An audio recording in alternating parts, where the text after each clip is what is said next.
Part 39 Satavahanas అనే topic మనం Jogi Naidu book నుంచి కవర్ చేస్తున్నాము. 38లో ఇక్కడ వరకు కవర్ చేసాము. ఇప్పుడు మనం మొదటి పులమావి కోసం తెలుసుకుందాము.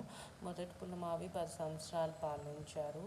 ఇతను కన్వ వంశంకి చెందిన సుశర్మను ఓడించారనమాట. అంటే మగధ పాలకుడు కన్వ వంశంకి చెందిన సుశర్మని ఓడించారు.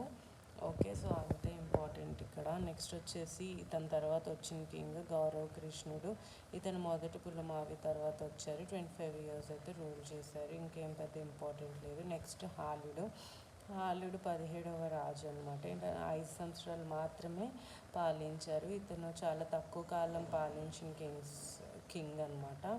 ఇతని బిరుదు ఏంటంటే కవిత్సాలుడు. మిగతా లిటరరీ సోర్సెస్లో కవర్ చేశాను.